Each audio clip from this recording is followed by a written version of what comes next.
Hey guys, welcome back to the channel. This is the first episode of the low level design Zero to Hero series.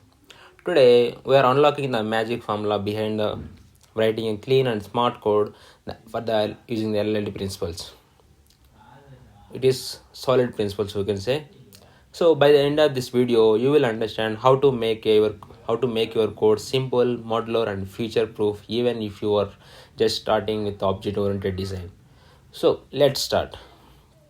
So in this video we're going to cover in this what is the solid principles and why it matters, and 5 core principles explained in real time examples and with the code samples and simple.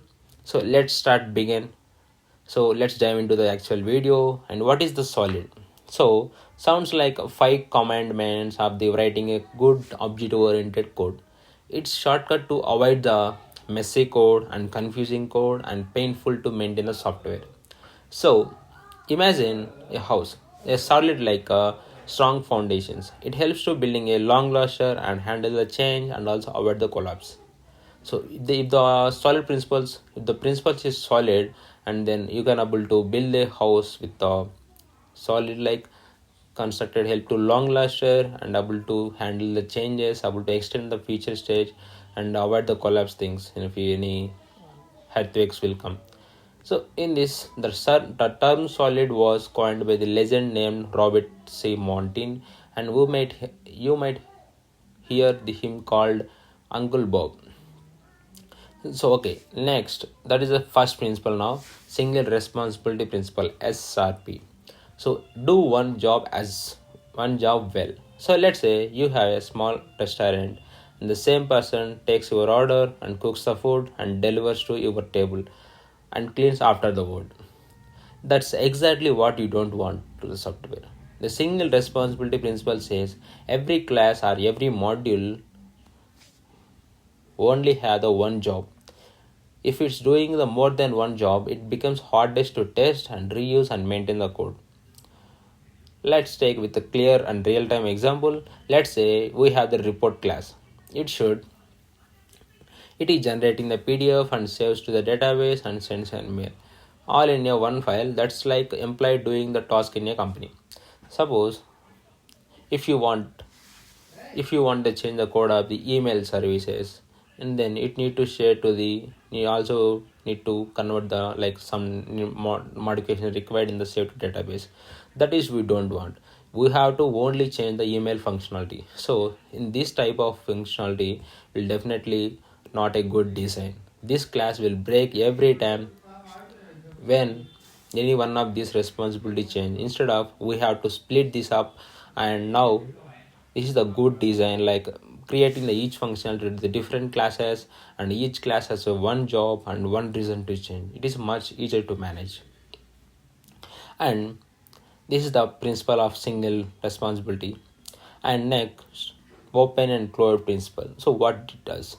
So open and close principle is simply extend and don't modify. Like don't touch that code. It's working fine. So let's say it means open for extension but close for the modification. Imagine you have a phone. You don't want to add a new app. No. You have a phone and you want to add the new app. You don't have to break the or rewrite the your phone. You extend its use to without modifying its hardware. It has to have the ability to add the new app without adding the new hardware, right? So this is the one example, and let's take with the real-time code example. Like here is the bad example. So discount here. So we have the payment processor have multiple payment options. Suppose in this case we have that UPI and the card options in future. So this is the wrong option, right? So we don't want to modify the existing functionality. So we already payment is there, already UPI method is there. We don't want to again adding into that code and don't want to add the new functionality. So instead of this, we have to create the new interfaces for the payments. For the payment processor, we have to create the payment processor, and then that payment processor we have to implement the classes like payment, UPI payment, and the card payment it separately. This maybe creates a good design and easy to understand which payment you are doing. And Next principle is Lisco substitution principle. Respect inheritance. If the class, this principle mainly says if the class B, suppose the class, the whatever the child class, it should be replaceable by the class B or class A. The parent class should be replaceable by the child class. In real life example, if you borrow a car, you expect to drive. If someone hands you a car that can't be driven, it's misleading, right? It should be drive. This is the this is what we don't want. Lis- Lisco substitution principle says in this code, this is the one example. In this code, let's say we have a bird class with a fly method. We make penguin extend from the bird. In this case, penguin can't fly. It is can't able to like it is can't even implement that fly method. It should throw error like penguins can't fly. That breaks the expectations. If you call the fly method and penguin, it will crashes because penguin is able to walk, it can't fly. So in these cases, we have to create the separate interface for the only for the flyable birds, and whenever the flyable birds will come, we have to implement from we have the class should implement from the flyable interfaces. Now the birds that can fly have that ability that only can able to implement the flyable methods, flyable interfaces. This is the clean and safe code. Interface and next principle is interface and segregation principle. In this principle, we don't force the unneeded features. Even it is like ever bought like Swiss Army knife and relay you only use the two tools. It is very messy, right? Don't force a class to depend on the method it doesn't use. Instead of the one huge multi-purpose interface, we can make several small and focused on instead of focused on ones. Let's take with a clear example. Suppose a worker interface is there and it has the two functionalities work and eat. In future, the robots will come. Robots can't eat, right? It should able to work, but it can't eat. In this case, the worker interface will not work. So in this case, we have to create the new functionality like to have to create the two interfaces for workable and eatable. And whenever the new humans or different robot class will come, that can able to implement this interface functionality.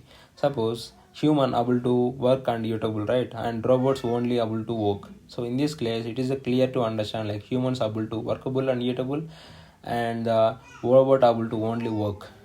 And then next principle is dependency inversion principle. Dependency dependent on abstractions.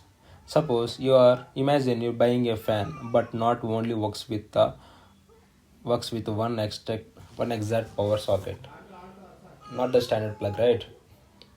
High level logic should be not depend upon directly on the low level details. Both should be depend on interfaces or abstractions. Like if you buy a one phone and with along with the charger, the charger should be applicable for the type of charger, type of any charger, not with only that charger. It should avoid. This is the avoiding the principle. It should be depend upon the abstractions, not the standards.